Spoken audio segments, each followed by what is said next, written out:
Covid সকলো ঠাইতে আছে। যদি আপুনি কোনো কাৰণত ঘৰৰ বাহিৰত যায় তেন্তে আপুনি মুখত মাস্ক ব্যৱহাৰ কৰিব লাগিব আৰু নিশ্চিত কৰিব লাগিব যে আপোনাৰ নাক সম্পূৰ্ণকৈ ঢকা হৈছে নে নাই। এয়া আমি কোৱা কথা নহয়, এয়া কৈছে মুম্বাইৰ এগৰাকী চিকিৎসকে। যিগৰাকী চিকিৎসকে কোভিড-19ক সহজভাৱে ল'বলৈ মানা কৰিছে তেওঁ হৈছে কোভিড সংক্ৰামক ৰোগীৰ বিশেষজ্ঞ ডক্টৰ তৃপ্তি গিল্ডি। গিল্ডিয়ে জনোৱা মতে হাস্পতালত কোভিড ৰোগীৰ সংখ্যা বাঢ়ি যোৱাৰ ফলত ৰোগীৰ বাবে বিছনা আৰু অক্সিজেন কমি গৈছে, যাৰ ফলত কোভিড ৰোগীয়ে অত্যাধিক সংঘৰ্ষ কৰা পৰিলক্ষিত হৈছে। ছ'চিয়েল মিডিয়াত ডক্টৰ তৃপ্তি গিল্ডিয়ে 5 মিনিটৰ এটা ভিডিঅ' পোষ্ট কৰি কোভিড-19ৰ ওপৰত কি ক'লে চাওঁ আহক। गुड मॉर्निंग मेरे परिवार वालों और मेरे फ्रेंड्स। बहुत सारे डॉक्टर्स की तरह मैं भी बहुत परेशान हूँ, इसलिए मुझे लगा कि शायद मैं आपको अगर कुछ चीज़ें बताना चाहती हूँ और मैं शायद अगर ये बताऊँगी और अगर आप लोग सेफ़ रहोगे तो I might be at more piece.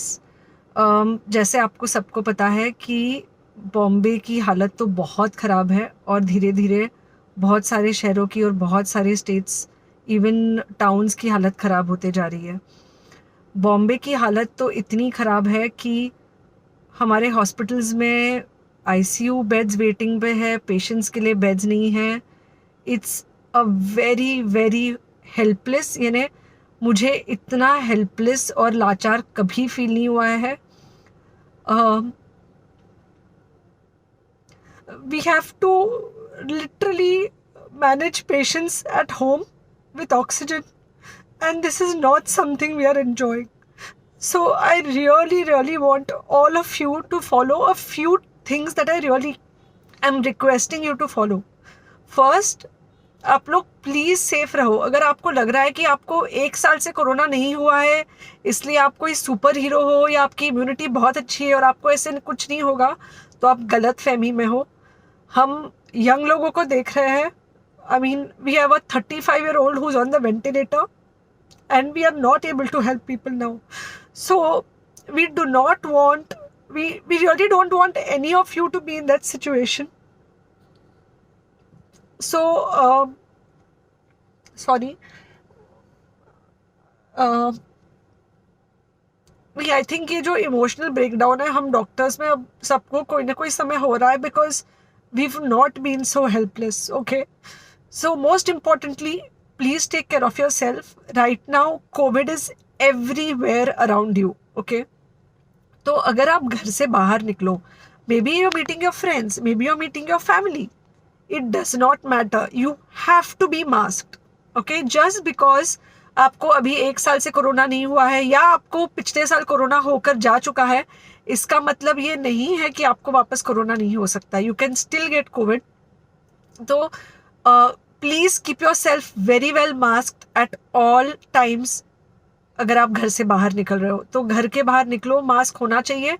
Mask सिर्फ इधर नहीं, मास्क पूरा नाक से पूरा यहाँ तक होना चाहिए। दूसरी बात, अगर आपको कुछ होता है, अगर आपको बुखार आता है या कुछ होता है, पैनिक मत होइए। Do not get unneeded investigations done. Get in touch with me obviously immediately. And most importantly, आपके जो फ्रेंड्स है या कोई भी है उनको बोलो पैनिक में होकर एडमिट ना हुए हॉस्पिटल में।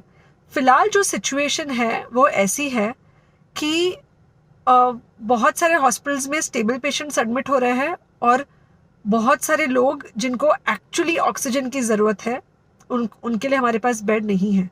इनफैक्ट हम लोग घर में लोगों को ऑक्सीजन दे के मैनेज करने की कोशिश कर रहे हैं और ये हमने पहले कभी नहीं किया है कि हम इतने सारे लोगों के लिए बेड्स ढूंढ रहे हैं, इतने सारे लोगों को घर में मैनेज करने की कोशिश कर रहे हैं। So please leave beds for people who actually need it, who have pneumonia, who need oxygen and who will need to be under very close medical care. Third thing, if you have not taken the vaccine, अगर आपने vaccine नहीं ली है किसी भी कारण से, हो सकता है आप ट्रैवल कर रहे हो सकता है आपको वैक्सीन की हिचक हो सकता है आपने कुछ व्हाट्सएप पे फॉरवर्ड पढ़ा हो कि वैक्सीन की वजह से कुछ साइड इफ़ेक्ट्स हो रहे हैं या कुछ हो रहा है। It's untrue. Please take your vaccine. ये हमको डेफिनेट दिख रहा है कि जो लोगों के 2 वैक्सीन के शॉट्स होकर 2 हफ्ते हो चुके हैं उनमें डेफिनेटली हमको इन्फेक्शन सीरियस इन्फेक्शंस कम दिख रहे हैं और हॉस्पिटलाइजेशन ना के बराबर है. So the vaccine is definitely helping. Okay, so take care of yourself. Do not take COVID-19 lightly. Please pray for the people in the hospital and please pray for the families and the caretakers of all these people in the hospital. उनको आपके प्रार्थना की बहुत ज़रूरत है और सबसे ज़्यादा ज़रूरत है कि आप अपना ध्यान रखें. ओके, एंड बस घर पे रहो. आप कुछ हफ्तों तक सिर्फ घर पे रहो जब तक हम ये सिचुएशन ऐसे हैंडल कर सके कि हम एटलीस्ट कुछ हो जाए तो हम हॉस्पिटल में पेशेंट्स को ले सके. फिलहाल हालत ऐसी है कि डॉक्टर्स और डॉक्टर्स के रिलेटिव्स को भी नहीं मिल रहा है बेड. तो आप सोचिए कि it's an absolutely helpless situation. Okay, I think अगर हम सब इतना ध्यान रखेंगे we will definitely come through this second wave very well. Okay, and then we will have to work on not allowing a third wave. So third wave का हम बाद में सोचेंगे, वो तो नहीं आना चाहिए. पर जो ये सेकेंड वेव है इससे हमको कोई भी हालत में एकदम सेफली निकलना है. Okay, take care. I really love you.